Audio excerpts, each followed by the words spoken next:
Funding for this program was provided by the Annenberg CPB project. Additional funding provided by the people of Dow, the company that lets you do great things. The 8,000 scientists of the Eastman Kodak Company. The Exxon Education Foundation on behalf of Exxon scientists. And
what is ahead in the future for chemistry and for this society that is so affected by chemistry? Much excitement, deeper understanding, new molecules that no one has yet thought of. But one thing is not going to change. This science is done by people, people such as yourselves. Oh, they may have fancy titles, chief executive officer of this company, head scientist, professor, Nobel laureate. But behind these titles are just people. People obsessed by curiosity. Chemistry has been a democratizing force. It has brought a wider range of products to more people than could ever afford them before. Chemists care about their science and about their society. And so in this program, we brought some of those people together. They have some intriguing and dramatic opinions. And because I'm one of them, just a chemist, I'm going to join my friends in this half hour. We will look at the future as best we can. What lies in the years ahead is certain to exceed our vision. Where I think chemistry is going is outwards in different directions. It's outwards towards the areas of biology, and those are the sorts of things that I'm involved in.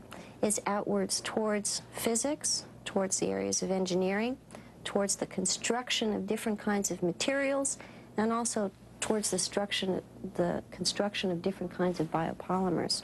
So if I had a career plan that I wanted to be part of the 21st century shock troops that are attacking the major diseases of plants, of animals, and so on. I want to clean up toxic waste. I want to clean up the ocean. I want to get rid of AIDS. I want to get rid of I want to get rid of malaria, schistosomiasis, and so on. That's going to be accomplished by manipulating molecules. The chemists will be in the middle of it. As they broaden their horizons and ours, chemists are linked to new instruments and techniques. For example, the latest electron microscopes image objects in ways impossible only a few years ago. Dr. Howard Schneiderman, Chief Scientist, Monsanto. We have gotten to a point where we can see a molecule. We can see a molecule with a tunneling electron microscope, with a variety of techniques. We can see molecules. Chemists can now probe the interior of molecules with lasers. And a hydrogen fluoride chemical laser may have future applications that its inventor never fully intended. Dr. George Pimentel. It turned out to be a very effective and powerful laser. So powerful, in fact, that it was considered as a possible weapon. That is to say, a chemical reaction which could produce a light ray, a laser light ray, a sufficient intensity, sufficient power to possibly do some damage. And there are scanners in medical diagnosis using radioactive isotopes. Emissions map the functions of different organs, including the brain in action. Another application of this technique is in testing new drugs. Dr. Michael Welch. If drug companies label the new drug with a positron-emitting radionuclide, administer it to patients or normals, they can find out the mode of action, they can find out how much concentrates in a particular part of the body, they can find out how long it stays in that part of the body, they can find out if it goes to a part of the body they don't expect it to go to. And there are computers in chemistry. Computer graphics illuminate molecular architecture. They enhance innovation in design. Dr. Bertram Fraser Reed. Imagine that you want to bring two bodies together, to fuse them together. Now, what is the best way to do that? Is it better that they come together in this way or in this way? What forces govern this choice versus this choice? A computer can tell you that because you can probably plot in the various things that favor coming together this way versus the things that favor coming together in this way. Super microscopes, lasers, scanners, computers, and more. New technologies linked to chemistry. Chemistry is spreading outward, a vigorous new partner in other domains of science, like materials science. Dr. Frank DeSalvo. We have to both make materials and look at their properties, which is the overlap between chemistry and physics, if you like. In order to do the kinds of things you want to do as a chemist or as a physicist, you have to have appreciation for what went into making the solid or what I can do to the solid to change its properties, for example. So you need to understand both sides of the fence, and that's becoming a larger and larger requirement in the field of solid-state chemistry, solid-state physics. If you look at physics today, you look at physicists and ask what they are doing, more than half of all physicists are working on materials. And that means that they're working on things that have to be made by chemists or someone, a material scientist, making materials. And they're trying to understand why these materials behave the way they behave. And so the overlap between chemistry and physics is already very large. Keith McKinnon, President, Dow USA. The new kinds of materials that are being developed have remarkable properties. I mean, they have thermal properties and tensile strength properties that are almost unbelievable in the context of the materials we are used to seeing. So for very sophisticated kinds of applications, and high-speed aircraft are an example of those, the so-called Orient Express and projects like that will, I think, find a use for those kinds of materials. The space program, as I'm sure people are aware, has been a major impetus in developing new materials and developing the whole field of material science. I believe that's going to continue, and that in the next century, as I say, we'll see materials that we can only imagine today. Richard Heckert, Chairman, the DuPont Company. We've discovered that you can fill polymer systems, even ceramics, with high modulus inorganic materials, carbon fiber, some organic materials too, things like our Kevlar or glass fiber or inorganic hybrids of various types from different minerals. Some of these old systems filled with those materials produce remarkable compositions that will do jobs that we never thought plastics capable of doing. And then there are the superconducting materials. Their invention shows how a chart 100 years old will still have a great future 100 years hence. The copper oxide superconductors are made by combining copper with oxygen that bonding is rather covalent, making, in just combining copper and oxygen, a binary compound that's not so interesting. But if I combine them further still with elements from the left-hand side of the periodic table, like lanthanum or strontium, I obtain interesting superconductors. That appears to come from the interplay between the ionic bonds that these materials want to have with oxygen and the covalent bonds that copper wants to have with oxygen.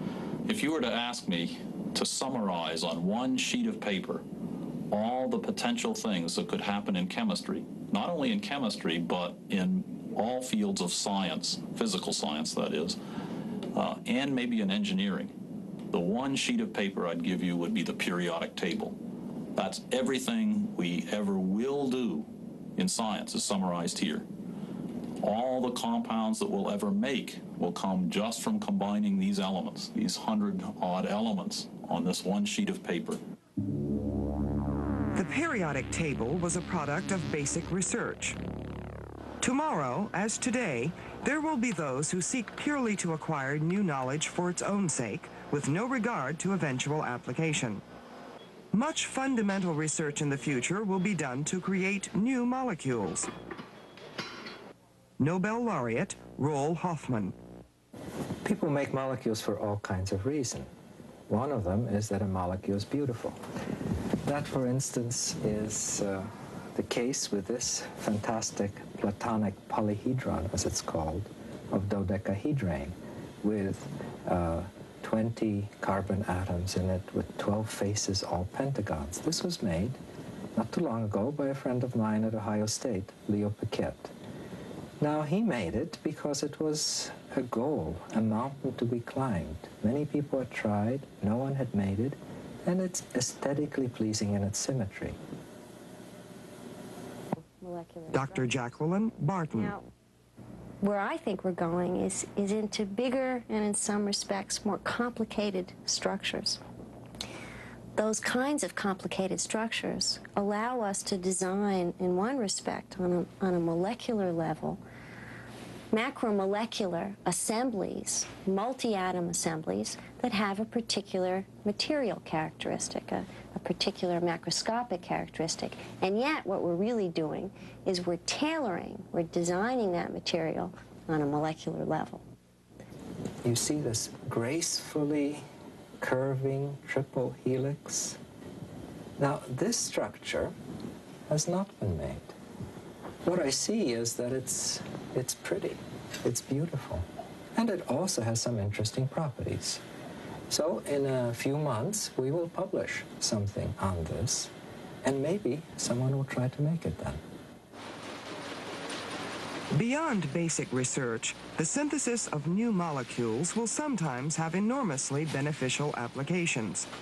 Increasingly, chemistry will enter the domain of medical science. The sophistication of drugs demands that we have a better and better understanding of biology, of biochemistry, how nature does things, because there's still so much to learn. I mean, my goodness, the thought of things that takes me years to do, nature does in a matter of seconds. The secrets there still have to be unraveled. Unlocking those secrets will assist in the rational design of drugs. Monoclonal antibodies are molecules that are specific, again, to proteins in the body, particularly to sites on tumors. That if one can label these antibodies with radioisotopes, one can either see where the tumor is or ultimately add a large amount of radioactivity to, in fact, kill the tumor by radiation therapy. This is, in fact, called the magic bullet way of killing tumors. If one could get most of the isotope to the tumor, it would perhaps be the ideal way of destroying tumors. Instead of irradiating from the outside of the body, as one does in conventional radiation therapy, one would only irradiate the tumor. We've come to realize that drugs obviously need the right functional groups to attack the target in the body. They also have to fit the space available in attacking that target. The importance of shape as well as functionality is one that came to us fairly recently, I guess, not the last year, but in the last decade or so. The remarkable thing about the computer is it will enable us to display in 3 dimensions on a video tube what a complicated molecule looks like. And it enables us to look at the pocket or target where we think a drug might be efficacious if it were supplied there. And then we can examine different compounds that are potentially useful in the treatment of this disease or attacking that target to see if they fit.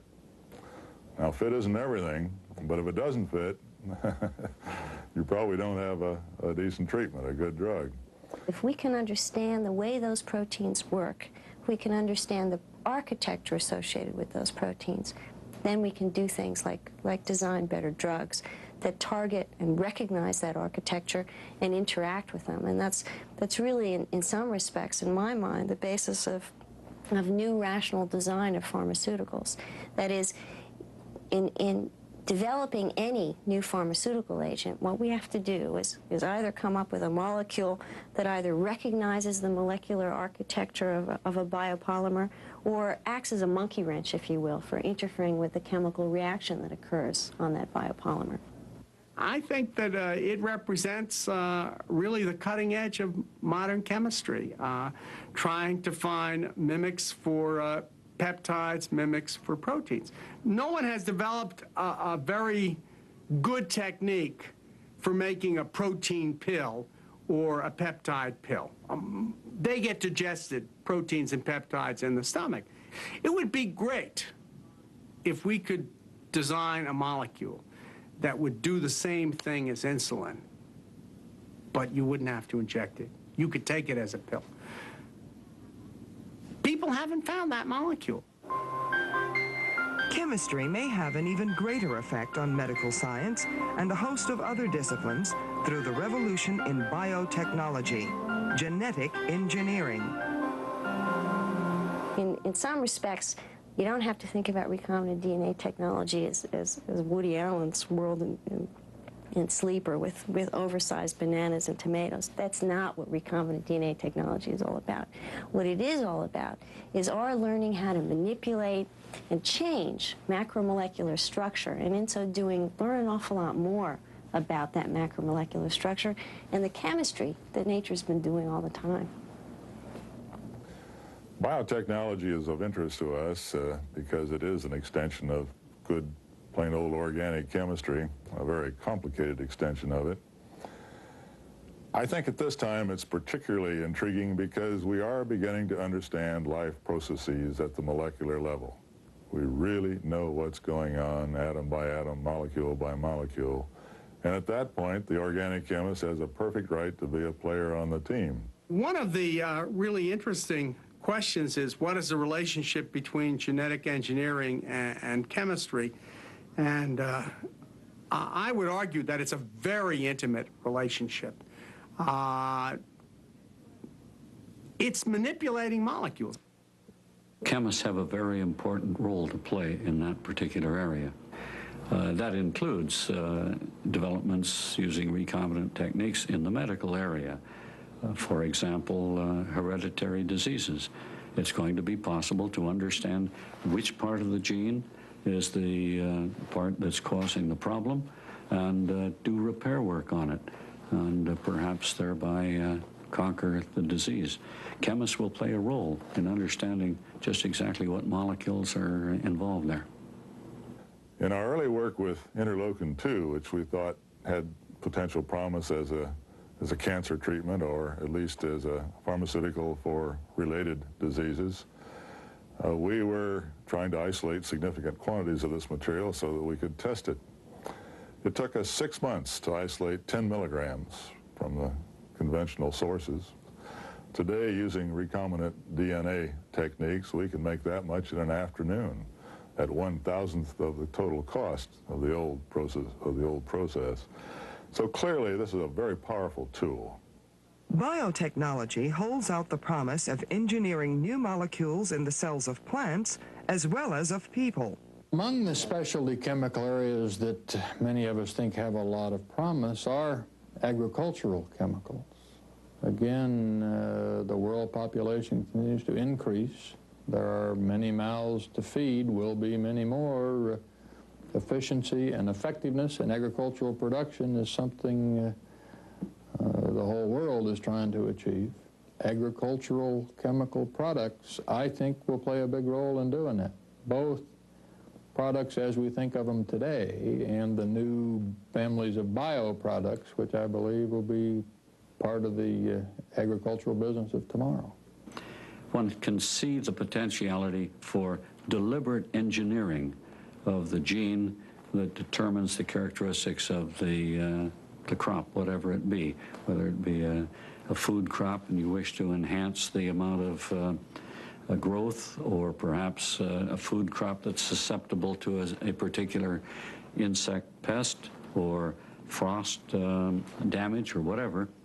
One has at least the potentiality of reaching into the genes that are involved in the reproduction of that particular plant and engineering it to provide it protection or enhancement, whatever one wishes. That will involve some very sophisticated chemistry, biochemistry, and molecular biology. We can produce plants which are resistant to diseases for which there is no known chemical that you can use to give those plants resistance. What are such diseases? Viral diseases, viruses. There is nothing you can spray on a crop that will eliminate viruses. But we can genetically engineer tomatoes and a variety of other crops so that they are resistant to not just one virus that normally attacks tomato mosaic virus. We can make those plants resistant to a whole string of viruses, a whole group of viruses. I think that within the next 5 years, there will be commercially in the marketplace a whole series of crops that are resistant to viral attack. Agricultural products, drugs, superconductors, structural materials, expanding avenues for 21st century chemistry. But what of the polymers and plastics we so take for granted today? I suspect we'll be still making ethylene and propylene and polyvinyl chloride and all the traditional materials. The businesses that DuPont is in today, I expect, at least all the good ones, I expect us to be in at the year 2000 and the year 2010. So chemists and the chemical industry will continue doing what they've always done, designing and producing new molecules that enrich the lives of us all. But at the same time, they are assuming new responsibilities. One of the most important challenges that the industry faces is to make its products for society without in any way degrading the environment. We have made some mistakes in the past. Most of those mistakes were unintentional. They were simply based on lack of understanding. As we began to fully understand how persistent these byproducts, even some products, were in the environment, and recognize that some of them at least were probably undesirable and should not be there, we began a very broad effort to correct this problem. Our products are now being designed to be environmentally acceptable. Our waste streams are being minimized in every conceivable way, and this is a benefit to cost as well as to the environment. We're looking for new ways to recover small amounts of contaminants from drinking water and other parts of the environment that need cleaning up. In the long run, chemistry was going to tidy up its own nest, and someday we'll win back that approval that we so much desire from the general public. All of my colleagues in chemistry, my colleagues in biochemistry, molecular biology, they must devote more of their energy and learn to communicate with the public. Not just the government, certainly including the government, but the public at large.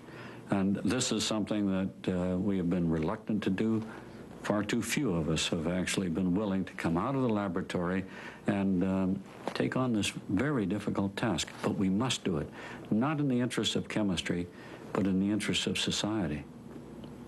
Chemists and chemistry, then, will play new roles in the decades ahead. The people who do the science and the people who direct the industry are confident in their reach. Chemists are involved in everything. There is no limit. And that's finally recognized, and everybody's having fun doing things they used to think were out of bounds. The number of compounds that could be made potentially out of this are practically countless. We now know of maybe 10 million compounds, but with only perhaps 5 elements, thinking of the ways we could combine them, we could potentially make 10 billion compounds. So if we were to combine many, many elements from the periodic table, the number becomes absolutely enormous. Look at what nature has done with a tetrahedrocarbon atom. It's built up all these molecules in life. There is an infinity of molecules based on the tetrahedrocarbon atom that are still waiting to be made. Right now, today, is the most exciting time that I've ever seen for chemistry and for the chemical industry. I think we have more opportunities, more exciting horizons, more contributions to make to humankind, and more capability to make those contributions than at any time in the 30 years or so that I've been part of this business. And I'm really looking forward to see how all that turns out.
Funding for this program was provided by the Annenberg CPB project. Additional funding provided by the people of Dow, the company that lets you do great things. The 8,000 scientists of the Eastman Kodak Company. The Exxon Education Foundation on behalf of Exxon scientists. And